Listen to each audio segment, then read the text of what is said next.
moderator sekaligus pembawa acara pada siang hari ini. Oke, untuk pertama-tama kita doa dulu. Doa akan saya pimpin secara Katolik, yang lain harap menyesuaikan. Dalam Bapa, Putra, dan Roh Kudus. Amin. Ya Bapa, terima kasih atas berkat dan penyertaan-Mu sehingga kami bisa berkumpul di siang hari ini. Berkatilah ya Bapa, semoga acara pada siang hari ini bisa berjalan dengan lancar dan bisa bermanfaat bagi kami. Amin. Dalam Bapa, Putra, dan Roh Kudus. Doa selesai. Oke, untuk pertama-tama teman-teman, untuk tujuan workshop internal kita pada hari ini adalah untuk memperdalam wawasan mahasiswa mengenai data security serta dapat memperhatikan keamanan data di platform digital. Selain itu juga diharapkan mahasiswa bisa mengaplikasikan pengetahuan yang telah didapat dalam kehidupan sehari-hari. Sebelum melanjutkan acara, alangkah baiknya saya bacakan peraturannya terlebih dahulu supaya acara bisa berjalan secara kondusif. Yang pertama adalah peserta berhak mendapatkan sertifikat dengan syarat mengikuti jalannya workshop internal dari awal hingga akhir. Kedua, peserta yang mengganggu jalannya acara akan dikeluarkan oleh panitia dan tidak berhak mendapatkan sertifikat. Ketiga, diharapkan peserta memiliki koneksi internet yang baik agar tidak mengganggu jalannya acara.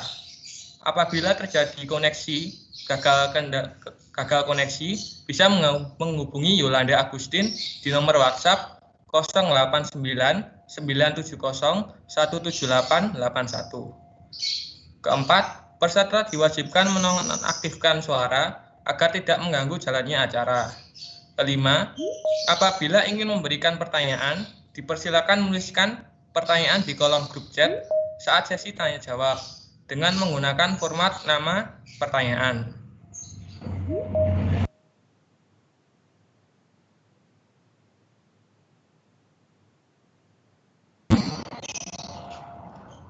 Untuk mengawali acara kita pada siang hari ini, marilah kita mendengarkan sambutan dari Ketua Himpunan Mahasiswa Informatika 2020. Kepada Saudara Ravelino Sebastian Santoso, dipersilakan.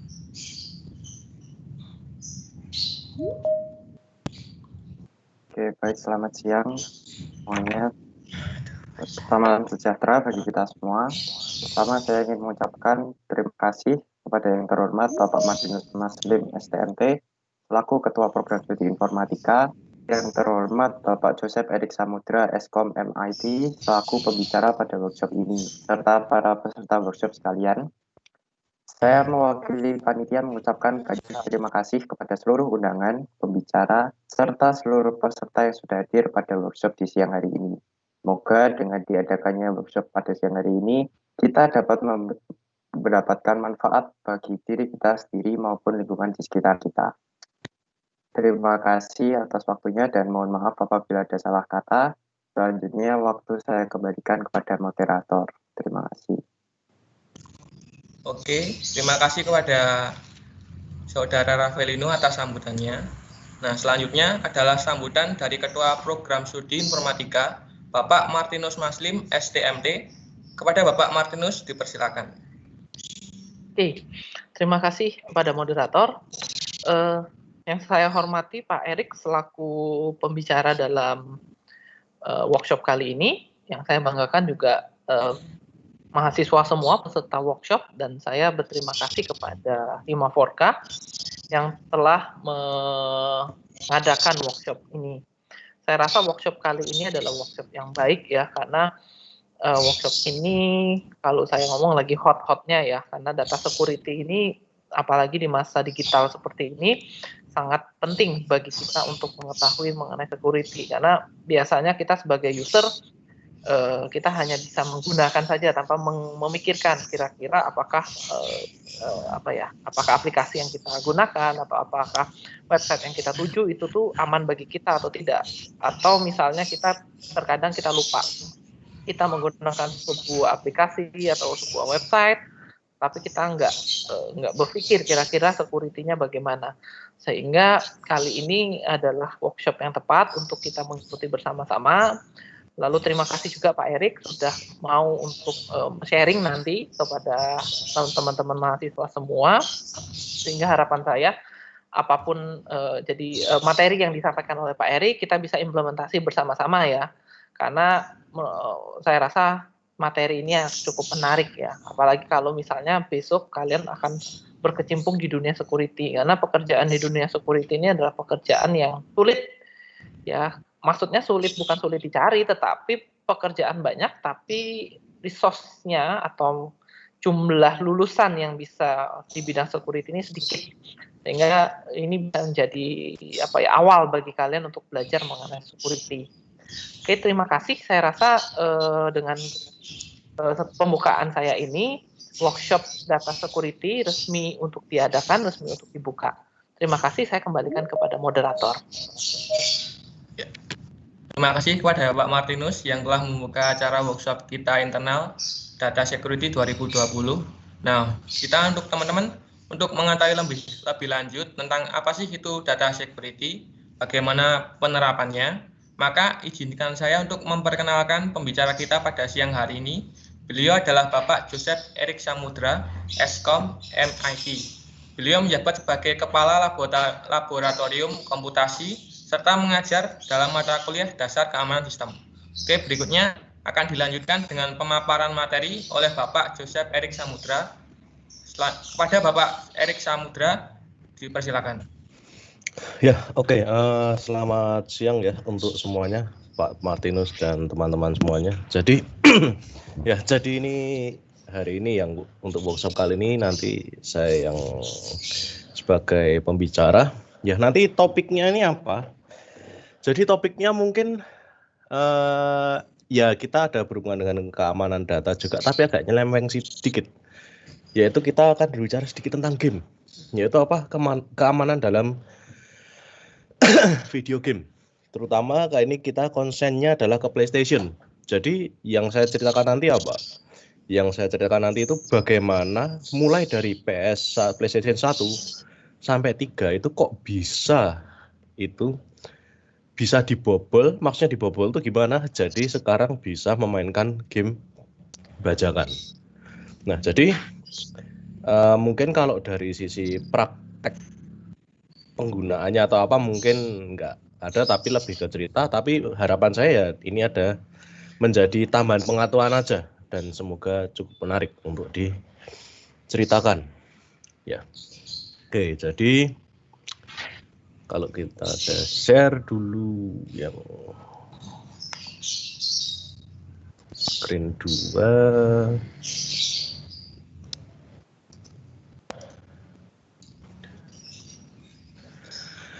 Oke, ya. Jadi tentang keamanan PlayStation. Jadi mungkin kalian tahu sendiri bahwa PlayStation ini adalah merupakan sebuah konsol video game populer dan saya rasa hampir semua orang tahu ini. Biasanya meskipun kalian sudah mungkin nggak dari PlayStation 1 ya, mungkin dari PS3 atau apa, tapi saya rasa kalian kenal dengan namanya konsol yang satu ini. Karena apa? Sangat populer. Nah, kenapa kok PlayStation itu bisa jebol semuanya ya? Karena kita ada namanya hacking. Nah, hacking dalam kasus ini adalah kita ngomong komputer. Tujuannya hacking itu apa? Tujuannya adalah pertama untuk memodifikasi software ataupun hardware. Untuk apa? Bisa menghilangkan, bisa menambah fitur-fitur yang ada dalam software maupun hardware. Nah, kalau menghilangkan itu apa? Ya menghilangkan pasti copy protection. Kemudian nanti ada crack. Kalian main game, bisa main game bajakan, tinggal copy crack, semua jalan, nggak perlu bayar, nggak perlu apa, cukup download aja. Atau bisa juga mengubah informasi pada software, yaitu apa? Bisa menggunakan cheat trainer, cheat engine, action replay, dan lain-lain. Dan ini hacking ini sebenarnya sudah ada sejak zaman dulu, yaitu tepatnya tahun 1960. Nah, dan ini dilakukan di berbagai macam device. Salah satunya adalah game konsol. Nah, kenapa kok game konsol itu dihack istilahnya atau di jailbreak atau dia banyak-banyak ya? Karena intinya adalah kita pengen apa? Pertama, user pengen menambah fitur baru. Yaitu misalnya menambahkan custom firmware, kemudian nambahin aplikasi tertentu, dan juga apa? Tujuan utama biasanya game bajakan. Yaitu bisa memainkan game bajakan. Nah, dimulai dari game konsol yang kita konsentrasikan sekarang adalah PlayStation. Nah, pertama adalah PlayStation 1. Nah, PlayStation 1 ini game yang didevelop oleh Sony.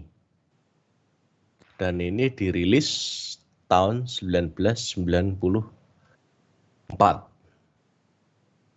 Dan ini apa gamenya pada tahun itu ini merupakan sebuah game konsol yang sangat evolusioner. Karena apa? Game lain misalnya Nintendo 64, Sega dan lain-lain itu masih menggunakan cartridge. Sedangkan PlayStation 1 dia menggunakan CD-ROM, yaitu apa? Kapasitasnya jauh lebih besar, yaitu sekitar 700 MB. Dan ini sangat populer, terjual lebih dari 100 juta unit. Banyak sekali orang yang memainkan game PlayStation 1. Nah, kalau yang belum tahu bentuknya, saya nggak ngasih gambar di sini ya. Oke, yang mau tahu bentuknya adalah, nah, bentuknya seperti ini. Nah, nih kalau kalian pengen tahu, bagi yang belum tahu. Oke. Nah, karena populer, nah seperti biasa, barang yang populer pasti apa? Pasti akan ada piracy. Karena banyak yang beli gamenya, tapi aku pengen beli game tapi nggak mau yang game asli, karena game asli mahal. Akhirnya apa? Ada game bajakan. Game bajakan kenapa kok bisa populer terus ada yang piracy? Game bajakan, konsol populer, game bajakan pasti populer, mesti banyak dibeli.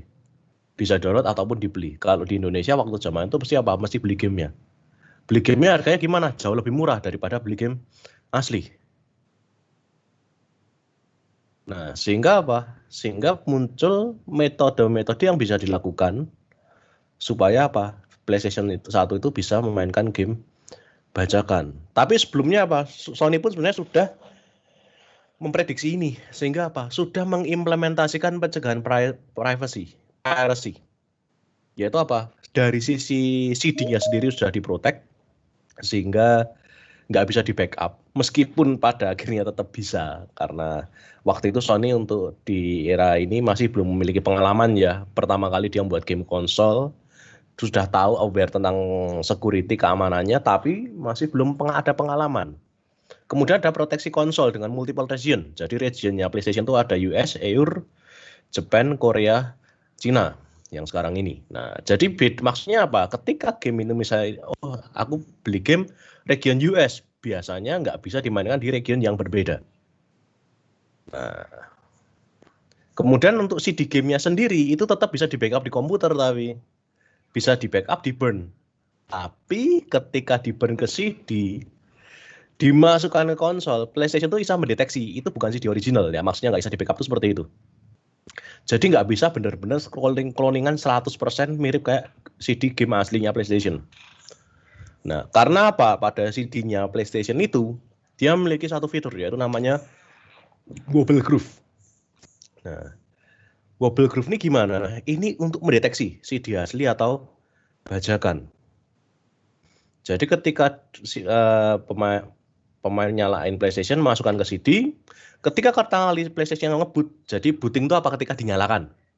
Nah, bagian dia akan detect wobble groove-nya itu.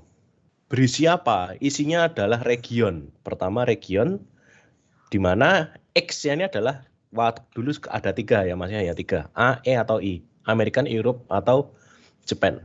Jadi kalau dia deteksi, misalnya konsolnya itu adalah untuk region Eropa, kemudian kalian nyalain game disk region Amerika, maka apa? Ketika diboot pertama kali ngecek wobble groove-nya, oh ini game region US. Sedangkan konsolnya region Eropa, berarti apa? Nggak boleh. Kalau nggak boleh, berarti gimana? Berarti nggak bisa dimainkan. Nah, dan Sony menganggap bahwa ini tuh sudah aman, karena apa? Kalau kita ngomong CD burner yang kelasnya konsumen, itu nggak bakal bisa mengcopy wobble groove-nya ini. Dia nggak bakal bisa mereplikasi. Nah, jadi ketika let in-nya itu dia nggak bisa mereplikasi wobble groove-nya ini. Nah, Wobble groove sendiri fungsinya hanya itu. Nah, tapi namanya manusia, segala macam tips and trick itu biasanya bisa diakali, teman. Pintar, namanya manusia memiliki akal pikiran cerdik. Dan teknik hacking pun sebenarnya kalian nggak usah mikir, wah kalau hacking tuh harus pakai komputer, wah harus pakai alat-alat khusus yang specialized, yang harus seperti ini. Enggak. Ternyata simple caranya bobol wobble groove-nya PlayStation. Jadi modalnya apa? Kalian cukup punya CD original game satu doang. Nah, biasanya dari mana? Nah, kalau kalian waktu dulu beli PlayStation, biasanya dapat CD demo game. Nah, CD demo game itu juga ada apa? Ada wobble groove-nya. Untuk apa? Untuk verifikasi. Nah, dia kali tuh caranya. Nggak perlu pakai hardware modding, nggak perlu software modding. Namanya adalah swap trick. Caranya gimana? Swap trick. Jadi ketika PlayStation pertama kali nyalakan, dia akan deteksi wobble groove-nya dulu. Nah, ketika dia sudah selesai mendeteksi wobble groove, nah dia jadi itu dimasukkan apa? CD asli dulu, CD game asli. Dia deteksi wobble groove. Nah, kenapa tangannya kok mencet di sini? Dia mencet supaya apa? Tetap eject tutup CD-nya ini bisa dibuka. Ini untuk apa ya? Untuk sensor untuk memastikan bahwa posisi cover disknya itu tertutup. Nah itu tetap tahan aja. Halo, selamat pagi. Dia kemudian ini keluar boot logonya. Ketika sudah selesai keluar boot logo, segera di swapping pakai CD game bajakan. Nah di swapping CD game bajakan, dimasukkan. Akhirnya apa? Ini bisa kebaca. Nah jadi apa? Kelihatannya wah kompleks ini. Tapi ternyata setelah menemukan satu cara itu bisa. Dan caranya ini kan nggak perlu pakai tools yang sangat canggih. Jadi ini apa? Jadi tidak memerlukan tools yang apa specialized. Karena apa ya itu? Ini kalau kita ngomong sebagai hacking atau apa, kita nggak prosedur, kita tidak harus langsung ngerti prosedur, think out of the box. Nah ternyata bisa. Dia kali pakai swap trick, jalan gamenya. Karena apa? Ternyata pengecekannya itu cuma di wobble groove, di dalam isi konten gamenya nggak ada pengecekan sama sekali. Nah sehingga apa? Ya sudah mau di run apa aja bisa. Nah kemudian gimana? Ini populer metodenya. Jadi apa? Cukup butuh CD original asli, kemudian pinjem CD kalau dulu kan masih banyak ya rental game PlayStation gitu, rental di backup komputer, di copy, di burn, sudah selesai. Modal satu game asli doang. Nah, nih ini cara yang istilahnya masih crude ya, jadi masih cara yang belum efisien. Kemudian muncul cara kedua yaitu apa? Yaitu dengan menggunakan mod chip. Nah. Mod chip ini bagaimana? Jadi dia mengotomatisasi region checking dan license string. Jadi ketika pertama kali startup itu apa? Dia lewat mod chip ini bisa bypass. Dan ini sangat banyak PlayStation 1 yang dipasang menggunakan mod chip. Bahkan kalau kalian mungkin kalau waktu dulu beli di Indonesia, beli PS1, nggak mungkin ada PlayStation 1 yang original benar-benar tanpa mod chip. Semuanya pasti pakai mod chip. Karena apa waktu itu di Indonesia PS1 belum official release. Sony baru official release di Indonesia itu adalah PlayStation 3 kalau nggak salah. Nah, mod chip ini gimana? Jadi konsep kerja mod chip adalah ini sebuah chip. Chipnya bentuknya seperti ini. Dan kemudian apa? Ini nanti akan dipasang untuk apa? Membypass di motherboardnya PS1. Makanya ini ada kabelnya karena ini kabel bypass di sini ini. Dimasukkan ke setiap posisi chipnya yang nanti mau di-bypass. Nah, ketika sudah ada mod chip ini, mulai hacking skinnya mulai banyak cracking group. Nah, di mana dia ngapain? Dia memposting game bajakan dan kebanyakan juga bisa merilis trainer. Jadi game bajakan dirilis, di burn, kemudian dimainkan, dan apa? Biasanya ada built-in trainernya. Jadi misalnya aku main Resident Evil nih, ketika di startup itu langsung muncul menu seperti ini. Mau apa? Oh, unlimited energy, unlimited item, dan lain-lain. Nah, karena apa? Proses nge-cheat dalam PS1 pun sebenarnya sederhana karena kita hanya perlu nembak memori. Nah, maksud nembak memori itu gimana? Jadi ketika kalian mainkan game, kalian misalnya punya health 100 nih, kemudian kena damage health-nya jadi 90, kena damage health-nya 80. Nah, semua itu informasi tentang health dan lain-lain itu apa? Disimpan pada blok memori. Nah, dari blok memori ini gimana? Itu bisa diganti value-nya, bisa diganti nilainya. Nah, jadi penggunaannya biasanya apa? Itu pada cheat, kebanyakan cheat seperti itu. Jadi dia langsung nembak offset ke memorinya. Intinya harus apa? Tahu alamatnya.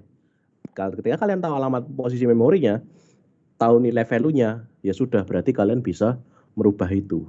Nah, mungkin beberapa tools yang sering digunakan untuk, ya kalau ini bukan kalau untuk konsol sendiri dulu kebanyakan apa? Ada Action Replay, ada Game Shark. Nah, itu untuk berbagai macam game.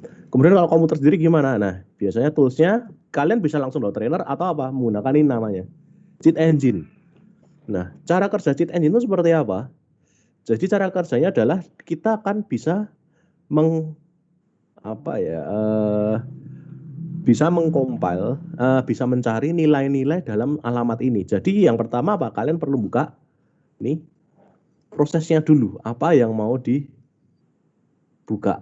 Nah, misalnya nih, semoga bisa ya. Nah, jadi misalnya saya ada program kalkulator nih.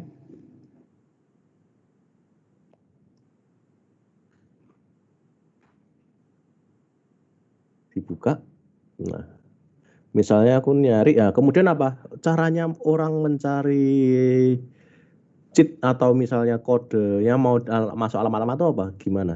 Dia lewat nyari nilainya. Misalnya apa? Aku tahu bahwa nilai health-nya itu 100. Anggap aja saya punya nilai 100 di kalkulator. Nah, terus gimana? Saya nyari nilainya, value-nya. Nyari value, nilainya 100 misalnya. Kemudian apa? Saya scan. Terus scan. Nah, ketemu nih. Masih banyak value-nya. 100 nih. Nah, cuma apa? Kalau gini kan berarti apa? Belum langsung ke alamat spesifiknya.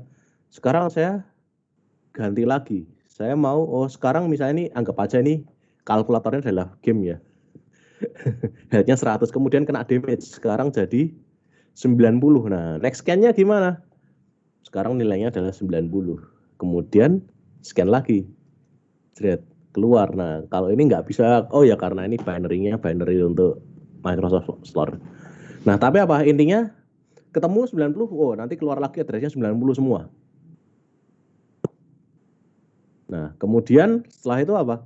Dia akan cari terus-menerus sampai dia ketemu alamat spesifiknya yang nilainya adalah memastikan nilai health-nya. Nah, itu. Cara kerja itu seperti itu. Jadi orang kok bisa menemukan cheat berbagai macam cheat itu lewat mana? Lewat sini. Langsung nembak ke memori.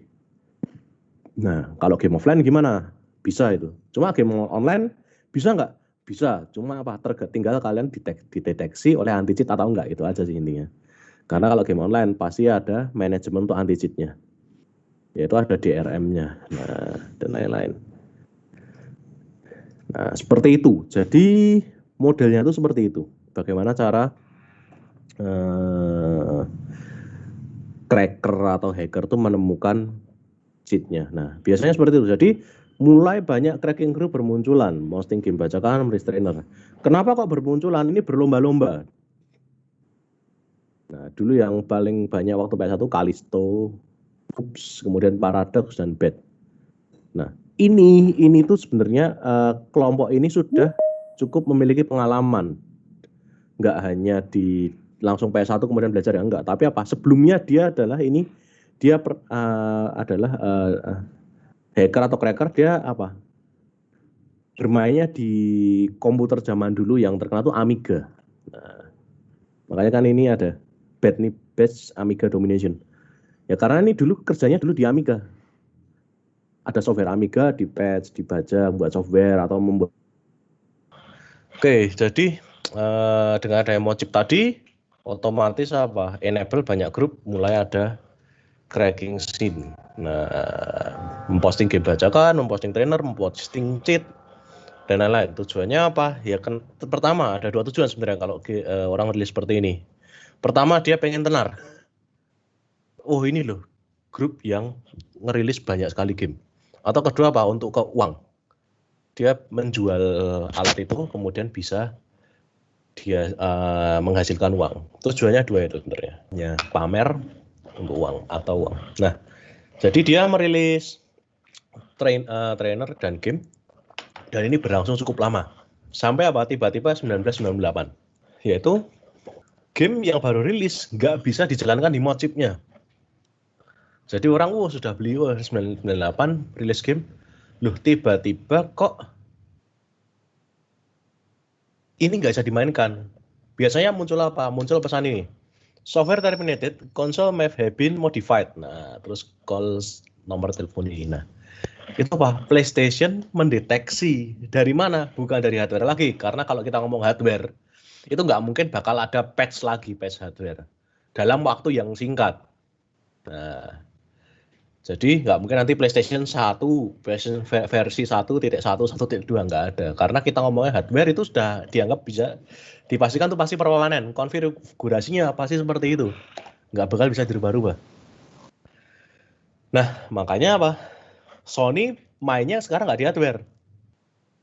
Tapi lewat, ya tetap dari sisi hardware, tapi juga dari sisi software juga. Yaitu apa? Mendapatkan cara untuk mendeteksi konsol yang memiliki mod chip. Karena apa? Ketika diinstal mod chip seperti ini, nah posisi mod chipnya ini apa? Ini akan selalu enable.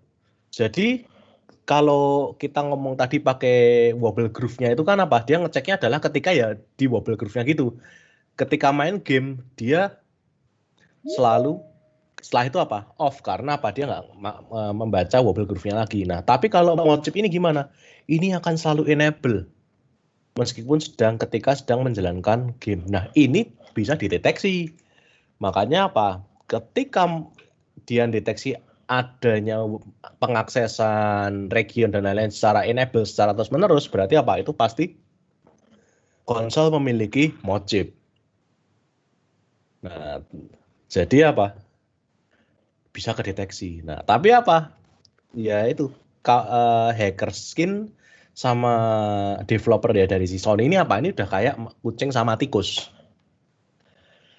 Jadi apa? Ketika dia Sony membuat sesuatu yang baru, itu nanti akhirnya ada hack-hacknya lagi. Buat yang baru lagi, ada hack-hackannya lagi.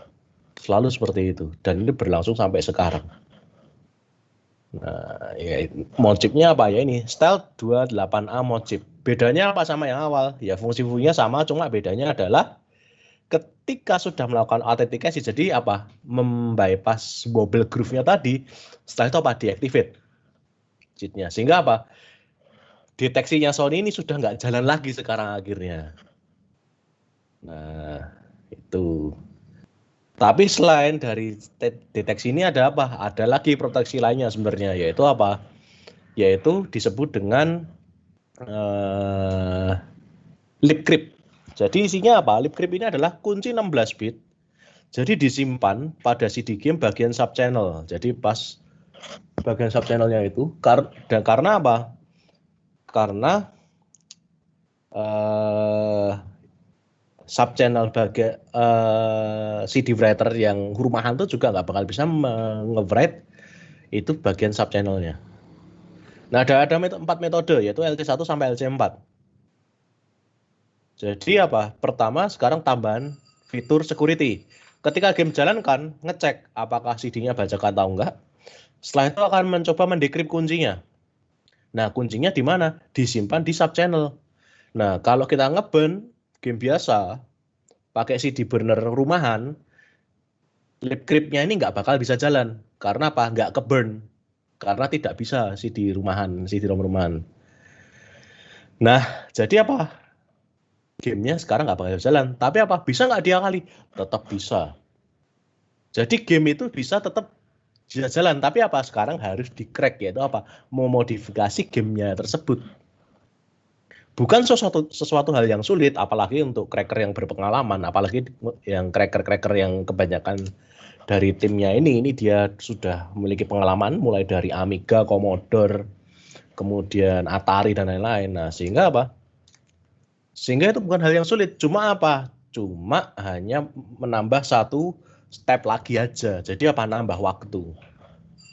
Dan proses ekstraksi kuncinya pun apa? Nggak sulit sebenarnya. Makanya apa? Tetap mudah dilakukan. Itu aja intinya. Jadi apa? Hanya masalah manajemen waktu aja. Waktunya jadi lebih lama untuk menge-crack gamenya tersebut. Nah, tapi apa? Ini dari sisi Sony, tapi dari sisi game developer lain bagaimana? Ini nggak masalah. Karena apa? Dia bisa ditambahi lagi untuk memerangi game bajakan. Nah, konsentrasinya sudah nggak di hardware level percuma. Karena yaitu PlayStation hardware-nya pasti selalu seperti itu, nggak mungkin akan ada revisi. Kalau nggak benar-benar parah gitu ya. Jadi nggak mungkin revisi 1.1, 1.2 yang seperti saya omongkan.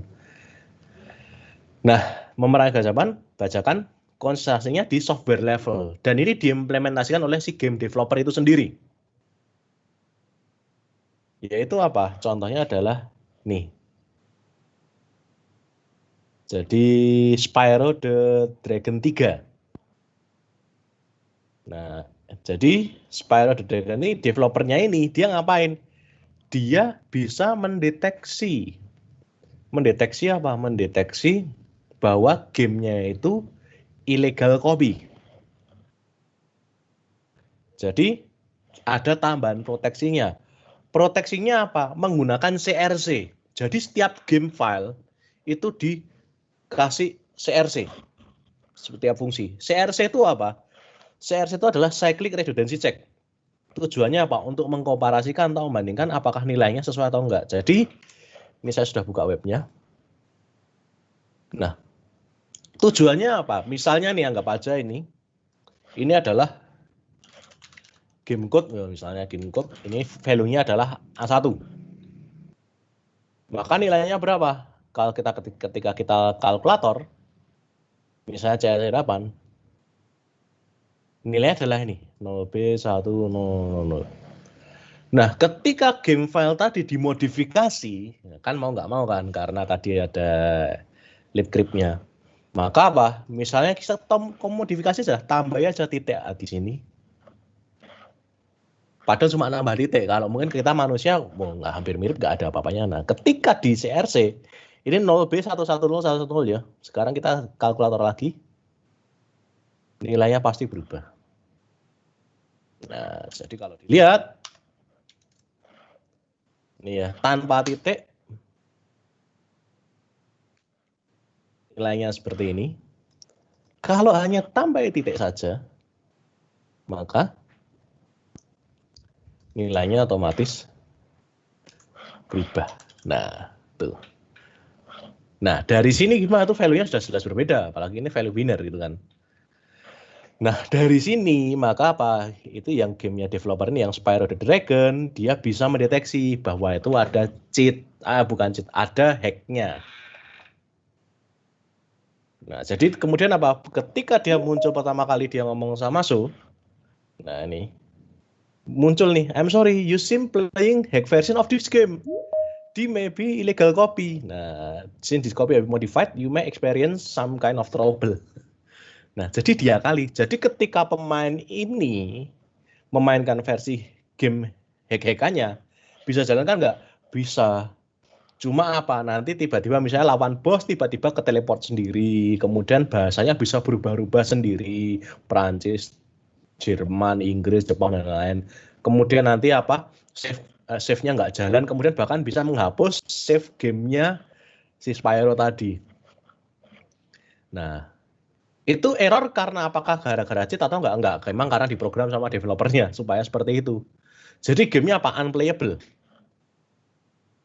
Nah, jadi itu apa? Dengan CRC bisa nggak dihilangkan tuh? Bisa, tapi apa? Harus mencari satu persatu posisi CRC-nya di mana. Itu aja. Jadi apa? Jadi kan dia mendeteksinya adalah bahwa nilainya harusnya adalah yang ini. Jadi yang benar adalah nilainya seharusnya ini. Cuma ketika filenya dirubah nilainya jadi ini. Maka apa? Nilai seharusnya ini harus dirubah. Harus apa? Ya di copy paste ceritanya. Nah, supaya jadi apa? Ketika dia sudah sama, oh berarti gamenya bisa berjalan dengan normal. Cuma apa? Itu tedious, makan waktu yang sangat lama. Ini bertahannya apa? 2 bulan. Sehingga apa? Baru setelah 2 bulan berhasil patch perfect crack ceritanya. Nah, nih. Nah, bagi game developer gimana? No problem. Karena apa? Sebenarnya karena penjualan game biasanya paling banyak ketika apa? Ketika pertama kali game itu rilis. Jadi harapannya apa? Jangan sampai ketika game itu rilis kemudian hanya 2-3 hari kemudian muncul crack-crackannya. Ini sudah oke gitu loh. Makanya kalau kita ngomong game software bajakan atau game bajakan gimana? Biasanya dia apa? Dia hanya bukan memastikan tidak bisa dihack. Tapi apa? Memastikan kalau dia tetap bisa dihack cuma butuh waktu yang lebih lama. Sebenarnya seperti itu konsepnya.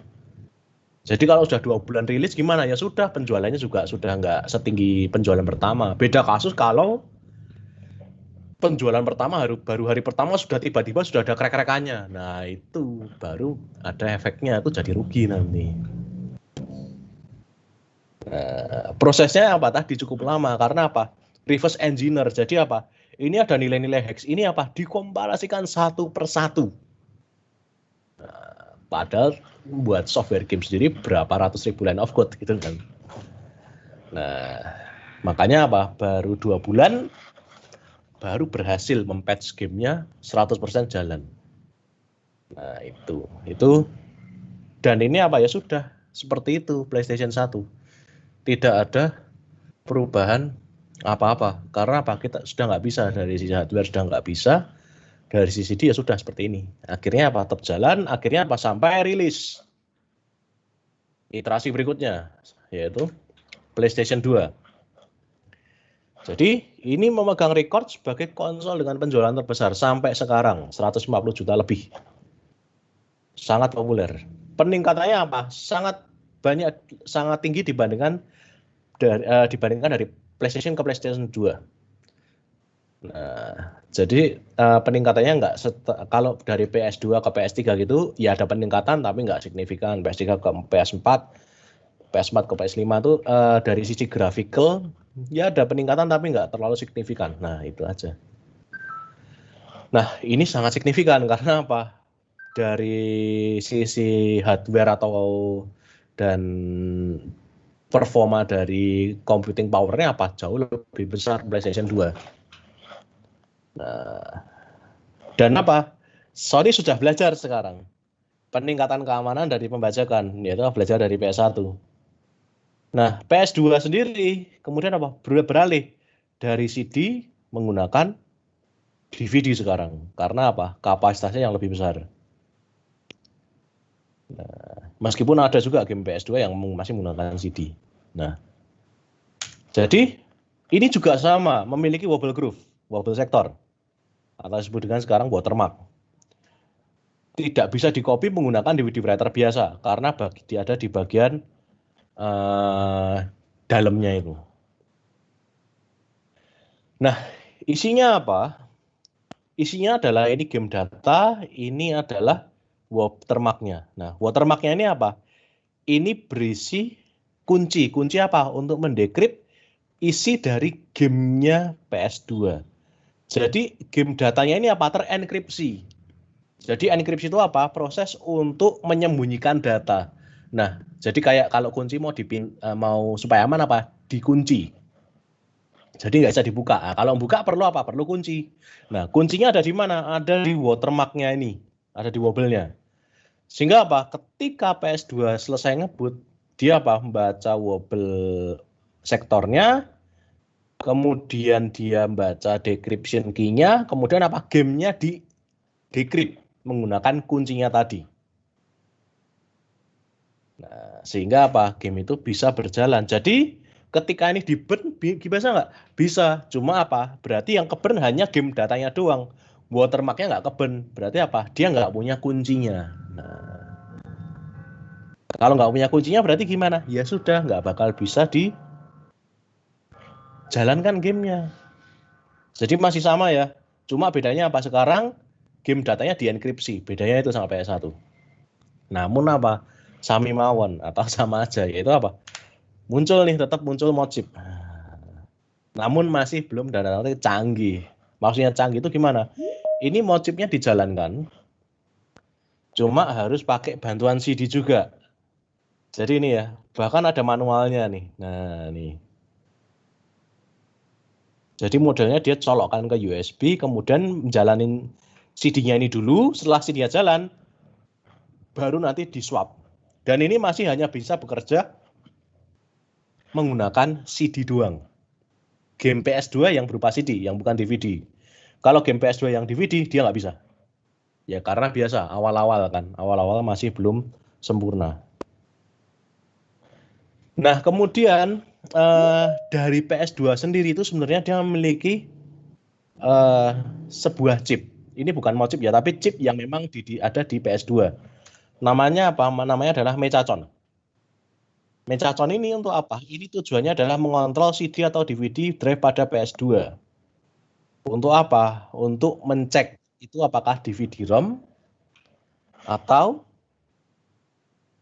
DVD-R.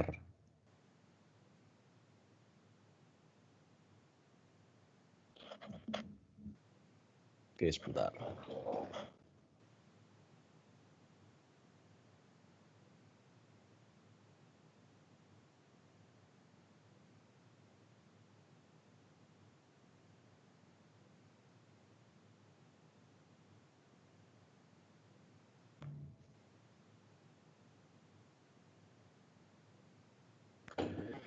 Oke, jadi tujuannya adalah mengontrol, ngecek media settingnya. Karena apa? Kalau dari sisi perusahaan PS2, game PS2 dibuat bentuk DVD, dia di-burn-nya sebagai apa? Di-burn sebagai DVD-ROM.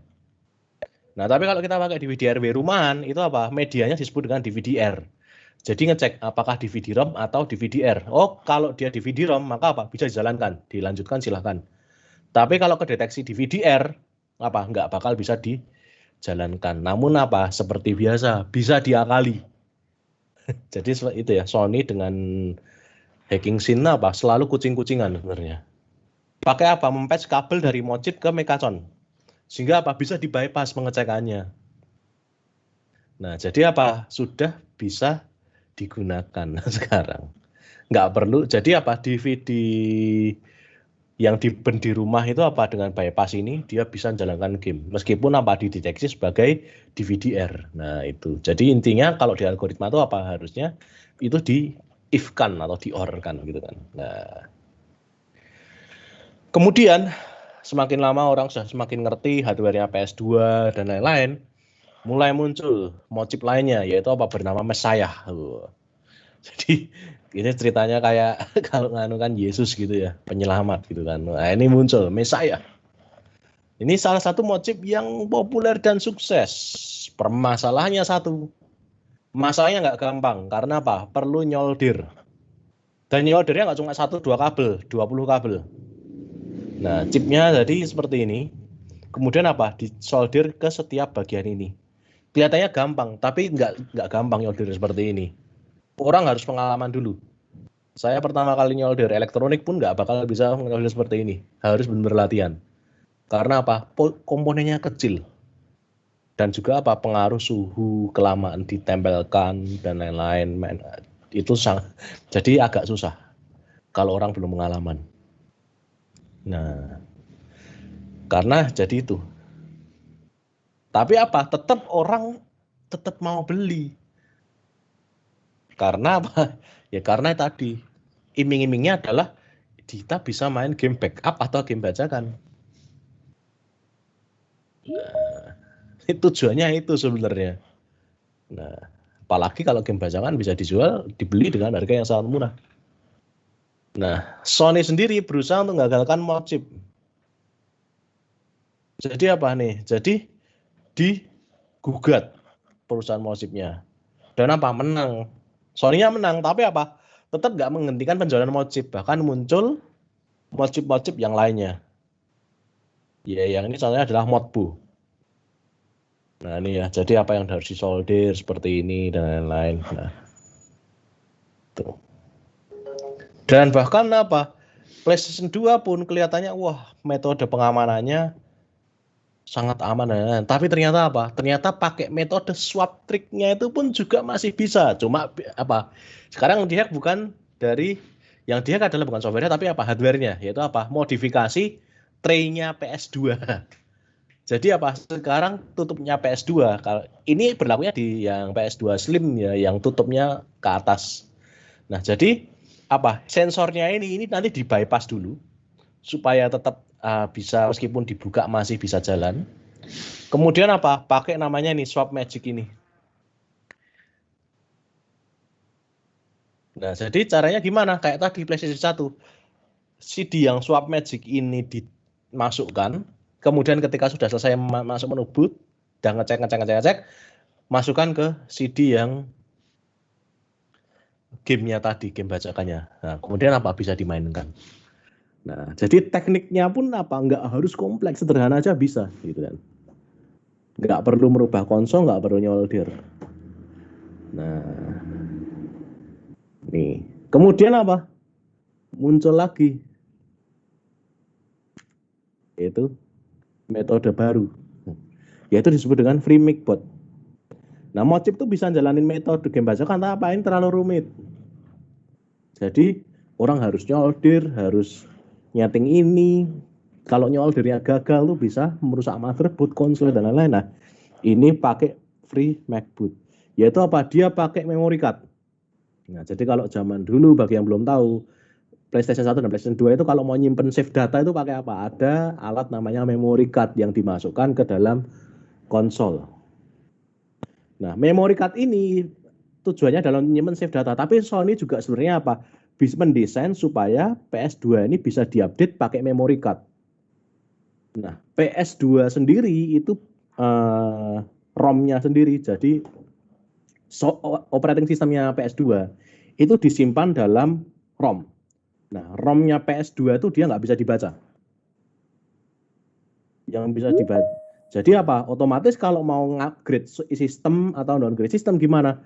Nggak bisa langsung di-write ke ROM-nya. Tapi apa? Disimpan di memory stick-nya.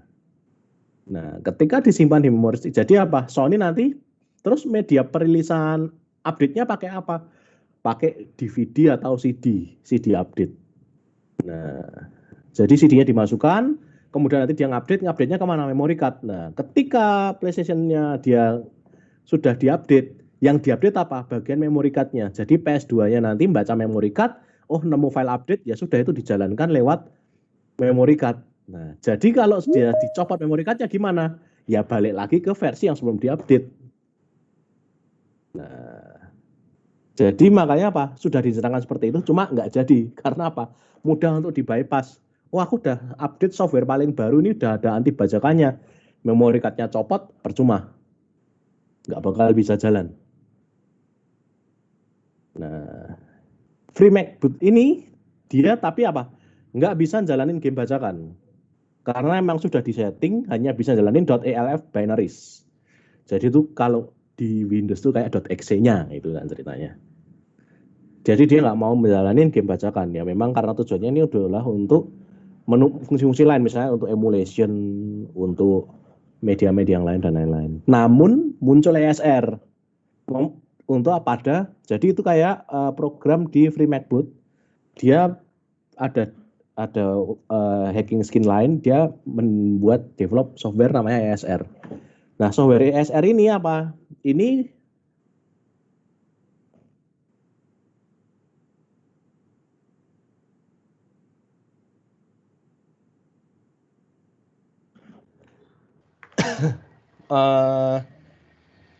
memungkinkan untuk memainkan game bajakan. Cuma syaratnya apa? Gamenya harus di-patch dulu.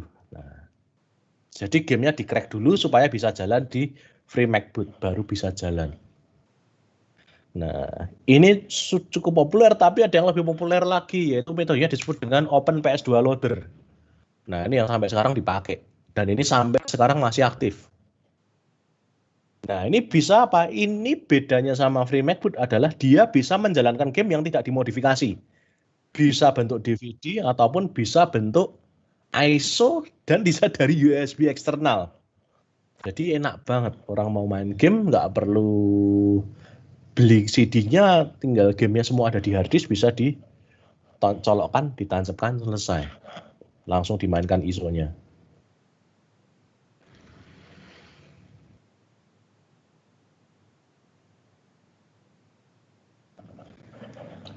Nah, itu untuk PS2. Nah, sebelum PS2 sebenarnya ada apa ya? Sebelum PS2 sebenarnya kemudian ada setelah itu PSP. Nah, cuma karena PSP itu portable konsol ya. Nah, itu juga berhasil dihack. Nah, mungkin sedikit-sedikit aja PSP awal-awalnya gimana? Itu baru rilis langsung bisa dihack. Dengan apa? Saya ingat banget karena saya juga dulu main itu versi 1.5 ya. Begitu 1.5 rilis bisa dihack pakai apa ya, dulu saya agak lupa itu. Pokoknya pakai CFW, aku lupa namanya. Setelah itu dia update versi baru, dia nggak bisa di PSP. Setelah itu muncul Henkaku. Henkaku itu dia ngakali dari pakai image, kemudian supaya dia nanti PSP-nya reset, masuk ke CFW. Mode Henkaku sudah ke-unlock semua, baru bisa install software bajakan. Dan sampai sekarang ini masih banyak juga yang bermain di situ. Nah, itu untuk PSP, hanya sedikit intermezzo aja. Nah, itu ya, PS2. Jadi sampai sekarang pun masih aktif. OPL tapi yang sekarang paling aktif. Nah, setelah itu apa? Muncul lagi. Setelah PSN 2, lanjutannya PS3. Nah, Sony sendiri ini ngerilis PS3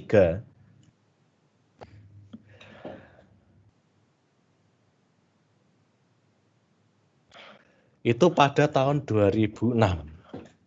Dan Sony ini sangat yakin PS3 ini yang tak terproduksi ini dia konsol yang nggak bakal bisa dihack. Ini konsol yang sangat aman, bahkan sampai ya ini ada artikel-artikel dan lain-lain. PS3 can be hacked, a real challenge.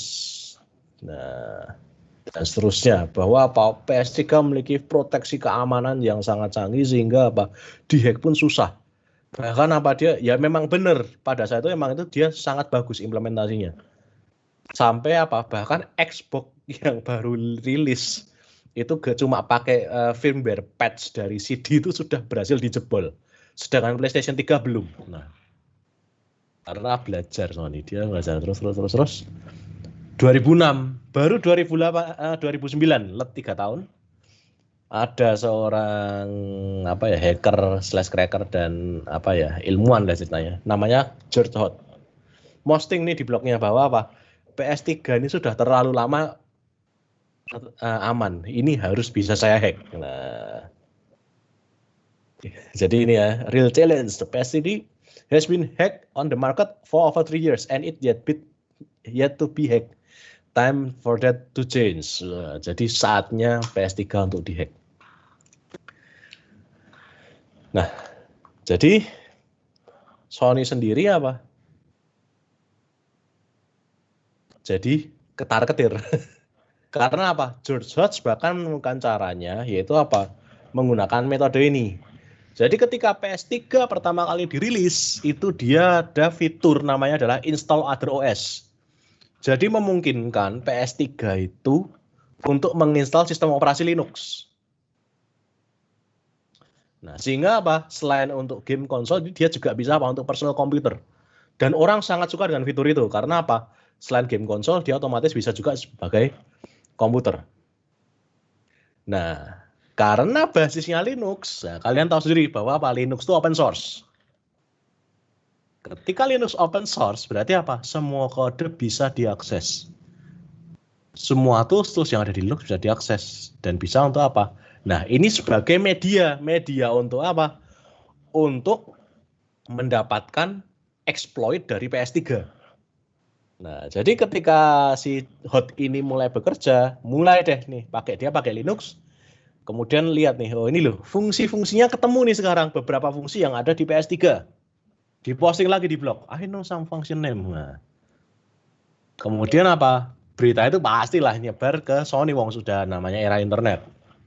Panik Sony-nya. Waduh, ini kalau bisa nge-hack ini bagaimana nih? Bahaya ini. Ini nanti kalau Bisa ngehack nanti bisa akhirnya game bajakan mulai banyak lagi nih. Nah, akhirnya membuat keputusan. Keputusan apa?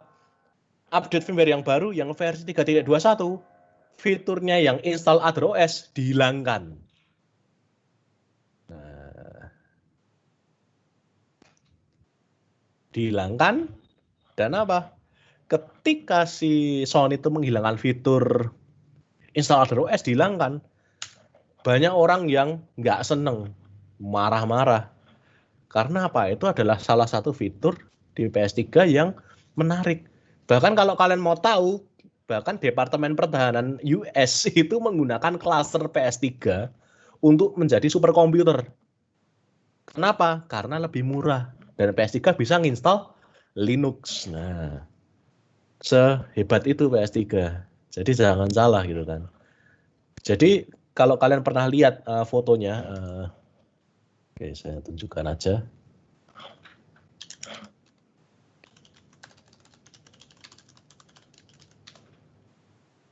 Nah ini ya, jadi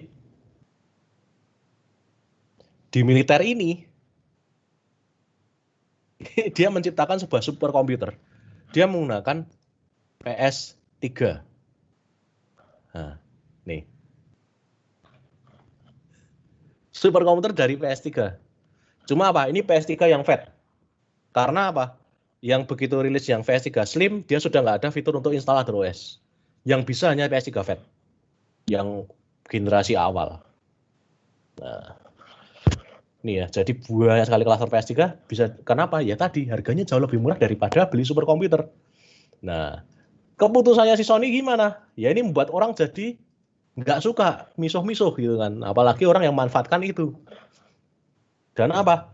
Menjadi sekarang Sony jadi apa? Musuh semua orang yang ya hacker tersebut.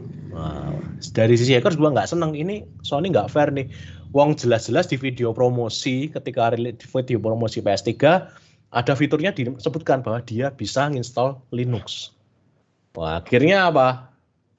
Digugat sama banyak orang dan Sony rugi jutaan dolar gitu. Karena kalah.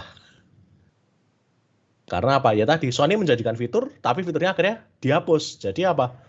Jadi anti consumer behavior. Nah, itu bisa digugat.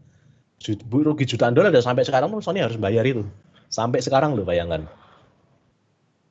Nah, dan apa? Sony juga salah karena apa? Sekarang dia otomatis jadi musuh grup hacking yang sangat banyak. Grup hacking sekarang jadi apa? Itu jadi edit fuel gitu kan. Jadi kompor. Ini Sony kurang ajar nih, berarti harus dihack beneran. Nah, akhirnya apa? Progresnya jadi berjalan cepat. Nih. Kemudian muncul satu tools namanya USB jailbreak. Nah, ini apa? Dia benar nggak butuh modifikasi hardware. Dan dia hanya menggunakan USB. Orang banyak yang nggak percaya nih. Wah, ini palsu ini. Ini paling cuma buat marketing, ini hoax. Karena kok kelihatannya simpel banget. Cukup colokkan, dia sudah bisa masuk firmware. Wong padahal PS2 aja awal-awal mesti harus ada modchip dan lain-lain, susah banget kok. Kok ini bisa seperti itu? Nah, orang nggak percaya. Tapi ternyata apa? Itu ternyata memang benar-benar bisa. Nah, caranya bekerja bagaimana? Sebenarnya simple. Yaitu apa? Kita ngomong USB device dulu. USB device, entah itu flash disk, entah itu webcam, sound card, dan lain-lain, itu pasti memiliki device descriptor. Descriptor itu apa? Ya, deskripsi dari hardware tersebut. Jadi kalau kalian ya lihat control panel, kemudian device and printer, bukan device manager. Nah nih, misalnya nih mice and apa ya yang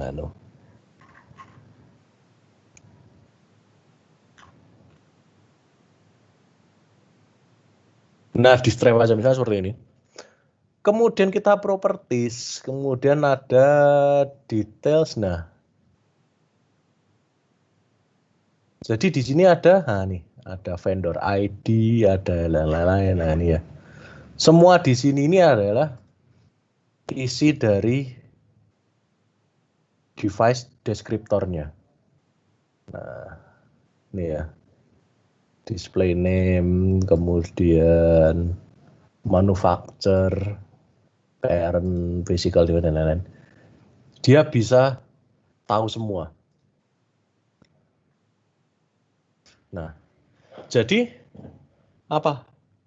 Isinya adalah itu, informasi tentang device type, vendor, produk, dan lain-lain. Misalnya apa nih? Ada vendor ID. Nah, dia memiliki 2 byte vendor code dan 2 byte produk ID. Jadi kalau dilihat nih, vendor ID-nya adalah 0x951, kemudian produk ID-nya 0x1642. Ini bisa dilihat di internet. Jadi kalau kalian lihat di internet aja.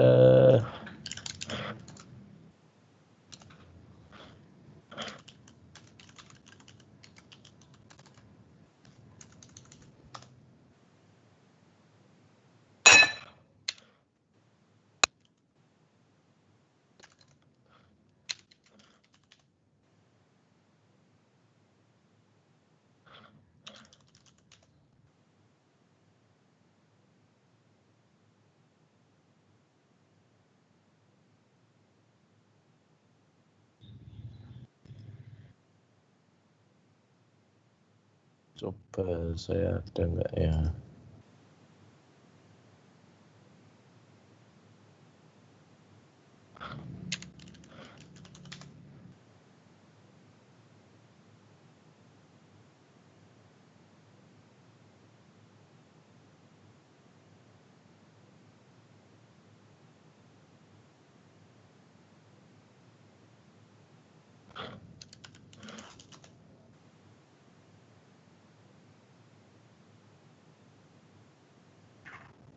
Enggak lama. Saya lupa alamatnya. Ya, jadi kalian intinya bisa cari deskriptor, kemudian kalian dengan modalkan ini ya, dengan modalkan vendor ID sama produk ID, kalian bisa tahu bahwa apa, oh ini adalah Kingston, ini adalah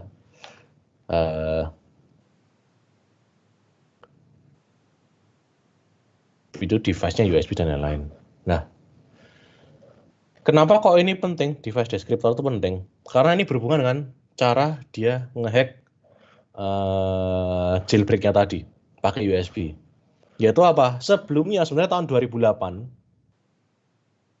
itu Sony sudah ada leak ya. Jadi sudah dibocorkan, yaitu dia memiliki USB, yaitu namanya adalah service mode JIK. Jadi ini yang punya siapa? Yang punya adalah Sony sendiri. Ditujukan untuk apa? Ketika PlayStation itu rusak atau ada yang defektif, dia masukkan USB itu, dia apa? Nanti masuk ke factory service mode. Nah, factory service mode ini nanti ngapain? Dia akan bisa membangun ulang hard disk, bisa untuk downgrade firmware. Jadi melakukan tools-tools yang memang untuk repair, yang tidak bisa diakses di seri consumer yang OS konsumennya ya, jadi nggak bakal bisa dilihat. Nah, ini sudah dibocorkan nih 2008. Nah, ini bisa dimanfaatkan dengan apa? Nah, dengan mereplikasi USB JIK-nya. Cara mereplikasinya gimana? Tadi lewat mana? Nah, device deskriptornya. Ini disamakan semua. Nah, jadi ketika ini sudah sama, maka apa? PlayStation 3-nya berpikir bahwa apa? Itu adalah USB factory JIK. Akhirnya apa? Itu bisa mengakses factory tadi. Nah, ketika dia bisa mengakses ulang factory service mode, ya berarti apa? Dia bisa mengakses fitur-fitur di luar fitur yang hanya bisa diakses di konsumen. Nah, itu. Nah, dari situ apa? Dimanfaatkan oleh berbagai macam grup hacker. Nah, cuma seperti biasa, yaitu apa? Yaitu ketika orang menemukan sesuatu dan dia pengen, dan dia hanya dia pemiliknya, hanya dia yang tahu teknologinya gimana, muncul apa? Menjadi ragus. Jadi USB-nya tadi dijual harganya cukup mahal, yaitu sekitar 170 US dollar hanya untuk USB flash disk. Padahal itu sebenarnya flash disk doang, ada isi data. Jadi datanya itu dijual berapa? 170 dolar. Nah, jadi kemudian apa? Orang juga nggak seneng. Wah, kurang ajar nih. Ini dia bisa nemukan tapi dia pengennya monopoli nih. Nah, akhirnya apa? Sama tadi kayak Sony. Jadi nggak hanya dari sisi produsen aja ya, hacker juga sama. Ketika dia jual kebangetan, kemudian apa? Muncul berbagai macam grup hacking juga. Ngapain dia? Reverse engineer. Jadi semuanya apa? Di reverse engineering. Fitur-fiturnya yang di PS Jailbreak. Dan kemudian apa? Dibuat open source. Nah, itu sudah jadi kayak sudah yang jual tadi sudah hapus, nggak mungkin karena itu sudah dibuat open source dan banyak cloningannya sekarang. Nah, cloningan jailbreak dengan harga yang jauh lebih murah, 10 dolar, 20 dolar dibandingkan 170 dolar. Nah, akhirnya mulai berkembang. Akhirnya PS jailbreak semakin lama semakin banyak sudah bisa digunakan. Sudah, berarti sekarang the undefeatable become defeatable gitu kan. The unhackable become hackable. PS3 yang sudah 3 tahun nggak bisa dihack, sekarang akhirnya bisa dihack semuanya. Nah, gara-gara apa tadi? Pertama, Sony dia mendisable fitur itu membuat orang jadi emosi, jadi marah, jadi malah tambah semangat. Itu. Jadi strateginya Sony sebenarnya agak-agak salah juga gitu kan. Nah, juga tadi PS jailbreak karena terlalu pengen monopoli, akhirnya apa? Malah nggak jadi, malah rugi. Nah, dan akhirnya apa? USB DAM-nya jailbreak disebarkan. Nah, seperti itu, yaitu internet ya sekarang seperti itu. Nah, kenapa kok dia pengen di jailbreak? Ya intinya adalah pengen nge-run unsigned code, intinya itu aja sih. Sehingga karena ketika main game PS3 yang pengen diajarkan adalah dia bisa nge-run unsigned code. Yang kalau kita ngomong game PS3 asli ya itu ada kodenya khusus, harus desain dulu supaya bisa di-decrypt. Nah, ketika sudah bisa di-decrypt baru nanti bisa dijalankan. Nah, itu pengen di-bypass. Ini tujuan jailbreak itu dapatin itu. Nah, kemudian final nail in the coffin. Nah, last ya. Yaitu private key PS3 ditemukan oleh Failoverflow. Bagus itu. Nah, jadi PS3 itu bisa aman karena apa? Dia punya kunci. Kuncinya apa? Hanya satu, private key-nya. Nah, itu ketika sudah ditemukan private key, ya sudah. Semua sistem PS3 terbuka. Nggak bakal ada yang ketutupan. Karena apa? Dengan ada kunci itu semua bisa diakses. Terbaca semua isi dari sistem PS3. Akhirnya gimana? Ya sudah, makanya PS3 apa? Sudah gagal keamanannya. Karena sudah ketemu private key-nya, itu yang penting. Nah, itu sih untuk materi hari ini. Jadi, hanya sedikit cerita aja, semoga cukup menarik. Nah, kira-kira mungkin any question? Ada pertanyaan? Atau mungkin gimana?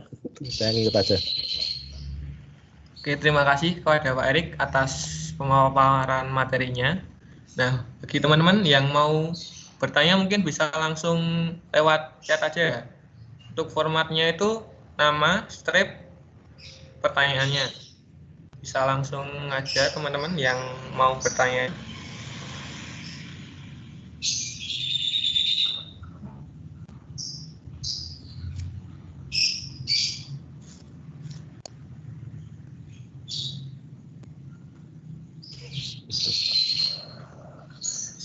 Kelihatannya nggak ada, seperti biasa.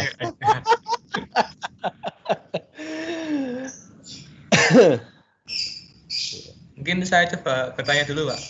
Ya, masalah. Ini kan udah keluar PS5. Nah, itu untuk kemungkinan bisa di-crack atau di-hack lagi gimana, Pak? Apakah bisa? Untuk kemungkinan di-crack atau hack, kemungkinan pasti bisa. Karena apa? Kalau kita ngomong game, kalau kalian lihat live leak atau apa ya, jadi kalau dilihat game selama dia bisa memainkan game offline, itu berarti apa? Dia bisa dihack. Sekarang kalau kalian lihat gamenya Overwatch, kemudian itu belum bisa dihack. Kemudian Call of Duty dengan DRM dan Lenovo, dia harus full online terus. Jadi meskipun kalian main Call of Duty, gamenya offline, maksudnya gamenya single player ada story, tapi untuk mainkan syaratnya kalian harus punya koneksi internet. Nah, karena dia digunakan untuk tadi ada proteksinya lewat online. Ketika full online terus, nah itu kemungkinan dia jadi sangat kecil. Jadi kalau kita lihat ya, jadi saya mungkin buka ini aja. Waktunya masih ada ya? Masih, Pak, masih. Saya buka ready dulu.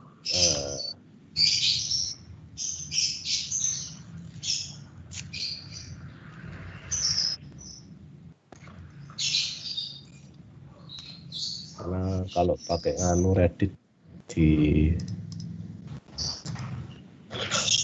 atau enggak ya. Jadi kalau kalian mau lihat tuh namanya, nah nih, yap, pasti di Oke.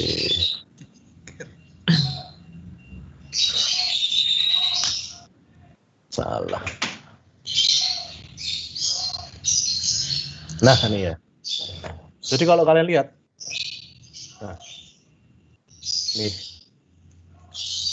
Jadi ada satu metode dia pakai Lenovo Games, itu salah satu metode DRM. Tujuannya adalah memastikan untuk virus itu nggak bisa dijalankan. Nah, syaratnya apa? Berarti dia harus online terus. Nah, kalau dilihat ini ya, uncrack battle. Ya, karena online only. Jadi bahkan nih sejak 2012 Diablo itu sampai sekarang belum bisa di-crack. Ya karena tadi, yaitu dia full online, pengecekan semua di online. Nah, ketika pengecekan di online, maka sistemnya bisa dirubah-rubah dengan patch, tambahi patch baru dengan dan lain-lain. Jadi bisa ketika satu berhasil temukan, bisa di-patch, temukan lagi, di-patch lagi. Nah, sama dengan PS4. PS4 sekarang bisa nggak? Bisa. Karena ada dia bisa main offline tanpa koneksi internet. Nah, tapi ketika besok, saya nggak tahu PS5 apakah kelihatannya masih bisa online ya. Kalau bisa offline, ada kemungkinan bisa di crack juga. Akhirnya bisa mainkan game backup dan lain-lain. Cuma saya nggak tahu waktunya kapan, karena teknologi sekarang jauh lebih canggih, teknologi keamanan sekarang juga lebih besar ya, sehingga kemungkinan untuk di crack jauh lebih kecil dibandingkan kalau kita masih era PS1 dan lain-lain. Itu sih. Jadi ini ya, kalau kalian mau tahu mungkin nih TrackWatch kalau kalian pengen tahu. Nih. Nah. Ada lagi? Oke, sebentar. Teman-teman ada yang mau tanya lagi nggak?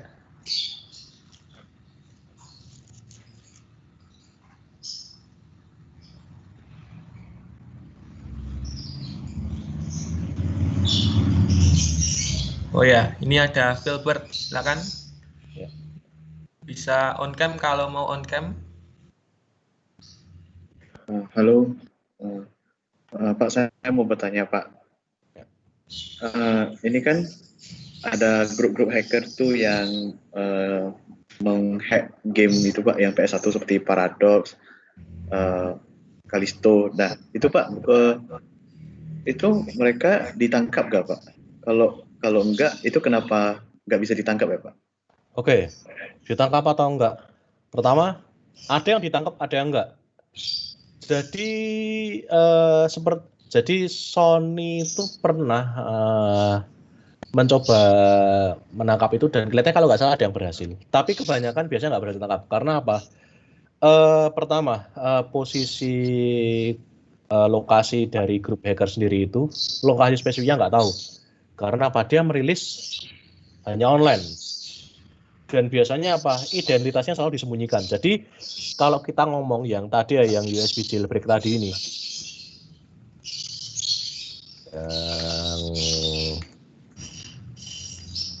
nah nih USB jailbreak ini, sampai sekarang pun kita masih belum tahu penciptanya siapa.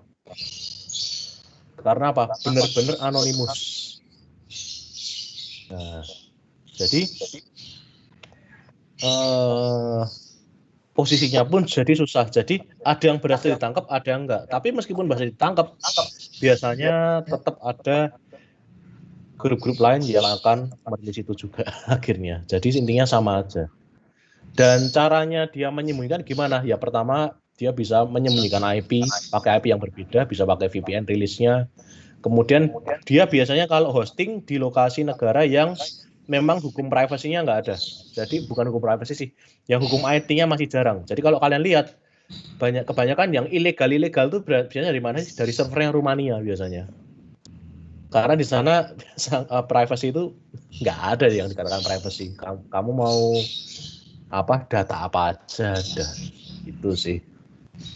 Jadi ada yang ditangkap, ada yang enggak. Tinggal main kucing-kucingan aja sih itu. Oke, itu aja sih. Ada yang mau lain? Ya, ada yang mau tanya lagi teman-teman? Satu pertanyaan lagi. Oh ya, ini ada dua. Yang pertama itu ada Vincent Alvindi. Silakan. Terima kasih atas waktunya. Pak, jadi mau nanya untuk pada PS1 sama PS2 kan ada kaset namanya Gymshark gitu. Buat Iya. Jadi kenapa setelah masukin Gymshark dulu, Gymshark-nya dikeluarkan baru masukin game aslinya? Itu prosesnya gimana ya, Pak? Oke. Jadi seperti yang saya bilang tadi, PS1, PS2 dia memiliki ini ya, let out sama let in-nya. Berisi game data. Nah, PS2 itu dia memiliki watermark, isinya adalah decryption key-nya. Kemudian ada game datanya encrypted.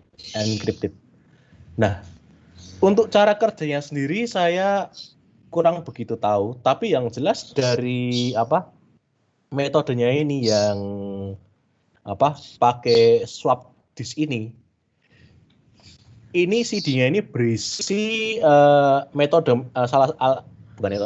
berisi software yang yang bisa membobol decryption key-nya ini, sehingga data game yang encrypted tadi ini dia bisa di decrypt menggunakan menggunakan metodenya yang ini, pakai CD-nya ini. Jadi dia ceritanya tuh punya kunci brute force-nya itu loh. Jadi dia bisa membrute force enkripsi dalam game sehingga ini otomatis bisa ke-decrypt. Nah, untuk caranya sendiri gimana? Saya sendiri masih belum tahu karena infonya tuh masih belum ada. Saya kemarin nyari-nyari info kok bisa kebobolan tuh nggak ada. Tapi metodenya seperti itu. Jadi di dalam CD-nya ini dia memiliki software. Software-nya untuk apa? Untuk mendecrypt game yang terenkripsi tadi. Nah ini. Nah kalau PS1 kenapa kok nggak perlu CD tertentu kayak gini? Karena DVD-nya CD-nya PS1 itu dia nggak di-encrypt. Bedanya itu. Jadi ini berisi game file semuanya. Nah, yang perlu dilakukan gimana? Yang penting dia bisa membaca groove file-nya dulu. Karena langkah pertama ketika PS1 di-boot, dia membaca wobble groove-nya, dia jalankan, dia sudah membaca wobble groove. Nah, wobble groove-nya dibaca itu ketika apa sih? Ketika boot screen. Jadi ketika logo bootingnya PS1 itu baca, nah dia kayak apa ya yang anu? Ya deh, saya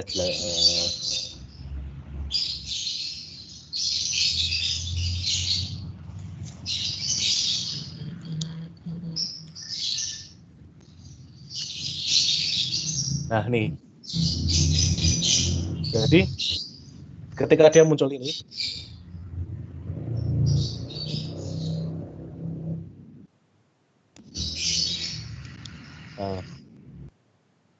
nah ini dia biasanya ketahan ini dulu, baru dia lanjut. Nah, ketika masuk sini, ini berarti dia sudah berhasil membaca wobble-nya. Makanya kalau di game PS1, kenapa kok kadang-kadang di stuck di sini terus? Itu karena dia nggak berhasil baca itu. Mungkin yang baru tahu ya. Nah, jadi ketika dia sudah berhasil masuk seperti ini, langsung itu CD-nya copot, ganti ke CD game bacakan. Dan game bacakannya apa? Dia sudah tadi, ini sudah nggak ada enkripsinya apa-apa, makanya bisa. Metodenya makanya sedikit berbeda ya. Karena apa? Hanya karena yang PS2 itu game-nya jadi encrypt. Itu aja. Oke, ada yang lain? Ini Pak, dari Mei Celino Anfritus. Silakan. Oh ya, apakah suara saya terdengar? Ya, terdengar, silakan. Oke, terima kasih atas kesempatannya. Jadi saya ingin bertanya nih Pak.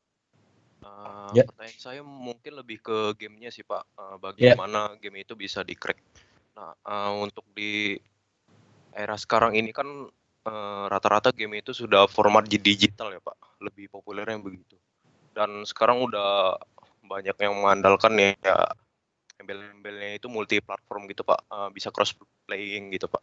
Nah, di situ saya pengen tahu sih Pak, apakah cross playing ini atau yang bisa dimainkan di berbagai platform itu keamanannya lebih terjamin daripada yang hanya di satu platform aja saja, misalnya yang eksklusif PS doang atau eksklusif Xbox doang gitu Pak. Sedangkan dibandingkan dengan yang bisa main di PC ataupun di Xbox, Nintendo begitu Pak.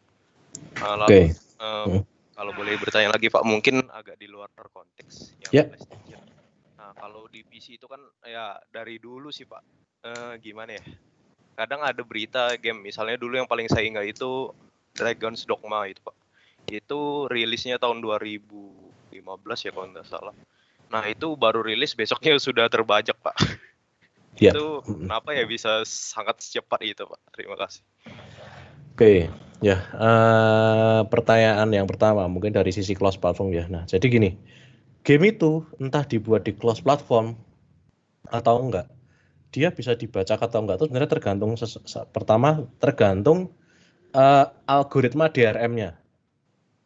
Jadi misalnya nih, ada game sama, game A misalnya atau gamenya misalnya The Witcher lah, The Witcher satu untuk PC, satu untuk PS3, satu untuk Xbox. Nah, game untuk PS3 yang The Witcher ini, dia dari sisi gamenya sama, cuma dari sisi algoritma DRM dan lain-lain, dia tuh berbeda. Ya karena otomatis karena beda platform ya. Jadi, nah sehingga apa? Ketika yang PC ini dia berhasil di-crack, ada crack-nya. Yang PS3 gimana? Belum tentu ada. Belum tentu bisa. PS3 harus tetap main yang ori dulu. Sampai akhirnya apa? Ditemukan bagaimana cara membypass game tersebut. Nah, dan perbedaannya lagi apa? Misalnya The Witcher 3 ngeluarin di PC, kemudian Witcher 4 ngeluarin di PC. Nah, dua game yang franchise-nya sama ini, dia bisa menggunakan metode DRM protection yang berbeda. Jadi misalnya yang Witcher 3, waduh ini pakai DRM yang lama. Ternyata gampang di-crack. Ya sudah, aku pakai yang DRM baru misalnya, pakai de novo. Berarti apa? The Witcher 4 sekarang sudah masih belum bisa berhasil di-crack. Beda kasus sama kalau PS3. Misalnya dalam PS3, dia rilis The Witcher 3, rilis The Witcher 4. Yang memproteksi gamenya itu sebenarnya apa sih? Yaitu konsolnya sebenarnya. Jadi ketika konsol ini berhasil di-crack dan bisa memainkan game bajakan, otomatis apa? The Witcher 3 berhasil dimainkan, The Witcher 4 secara teoritis berarti gimana? Otomatis dia bakal bisa dijalankan dan dia sudah crack bentuknya apa? Game bajakan bisa dimainkan. Seperti itu. Beda dengan PC. Makanya setiap platform itu gimana? Berbeda-beda. Jadi nggak pasti juga apakah kalau cross platform itu pasti aman atau enggak, belum tentu juga. Nah, karena tadi dari sisi algoritma DRM proteksinya itu berbeda-beda. Nah, itu sih kalau yang nomor 1. Kemudian nomor 2, kenapa kok rilis grup itu sekarang sangat cepat? Karena apa? Karena sekarang computing power itu semakin mudah dan orang mau dapetin computing power yang besar tuh cukup gampang juga. Tinggal nyewa, misalnya kamu pakai Amazon bisa nyewa server, mau yang berapa puluh core tuh bisa. Nggak perlu beli hardware-nya, apalagi sekarang ada cloud kan. Nah, dari situ apa? Orang dia membypass crack atau apa tuh ada dua sebenarnya. Reverse engineering, berarti apa? Ditelaah satu-satu, ngecek engine, bahasa mesinnya, assembly code-nya dicek satu persatu, itu makan waktu yang lama. Kemudian juga bisa apa? Brute force, yaitu dicoba satu persatu juga waktu yang lama. Kemudian dia bisa berhasil mendapatkan leak internal atau dapatkan leak data. Nah, ketika dia berhasil mendapatkan leak data, otomatis apa? Kode-kodenya sudah kedetek semua. Nah, dia bisa mendapatkan dengan cepat. Kemudian yang berikutnya yaitu apa? Di game tersebut menggunakan algoritma DRM yang sudah berhasil di-crack dan bisa di-crack dengan sangat cepat. Nah, makanya kalau sekarang kalian lihat, nah, jadi kalau kalian mau tahu lagi gitu ya, nah, release log.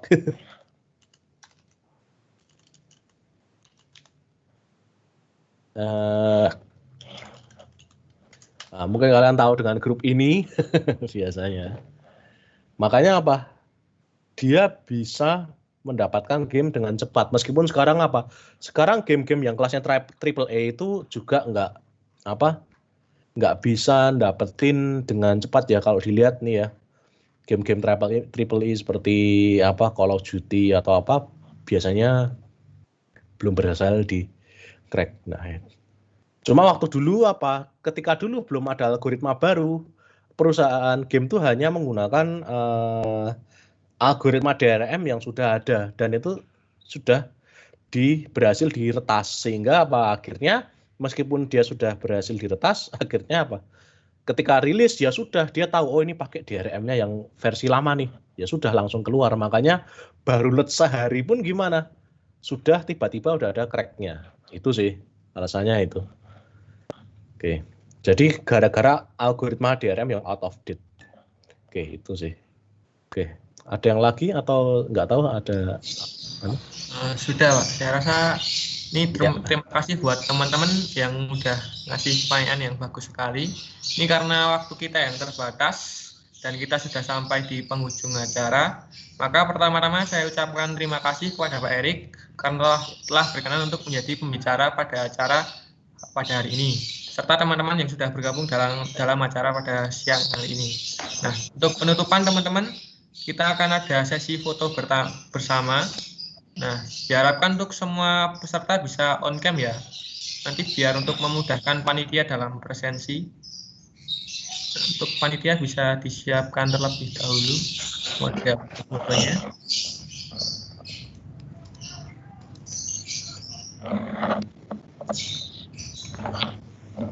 Yang lain bisa mulai on cam.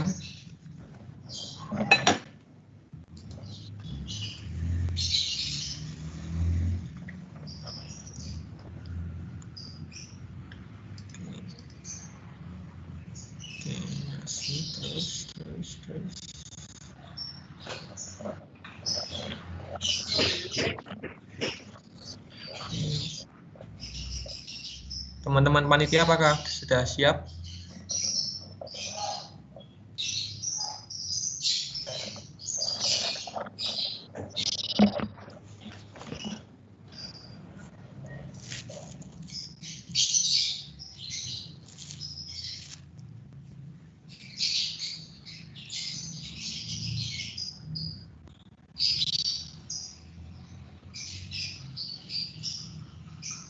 Oke, sebentar.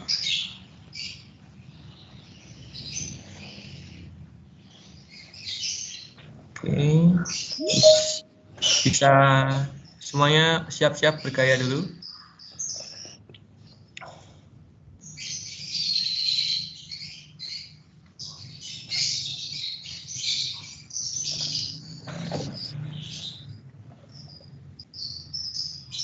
Oke, udah teman-teman. Ya, makasih. Ya. Terima kasih buat teman-teman yang sudah bergabung. Nah, tadi kan kita sudah buka dengan doa. Sebelumnya kita sudah buka dengan doa, maka alangkah baiknya kita tutup acara pada hari ini dengan doa juga. Doa akan saya pimpin secara Katolik, yang lain harap menyesuaikan. Dalam Bapa, Putra, dan Roh Kudus. Amin. Ya Bapak, terima kasih atas berkat dan penyertaan-Mu dari awal hingga akhir acara ini, sehingga acara ini bisa berjalan dengan lancar. Ya Bapak, berkatilah semoga semua ilmu-ilmu yang telah kami dapatkan pada acara workshop internal data security pada hari ini bisa bermanfaat dalam kehidupan kami nantinya. Amin. Doa selesai. Ya teman-teman, acara sudah selesai. Yang mau live bisa live sekarang, dipersilakan.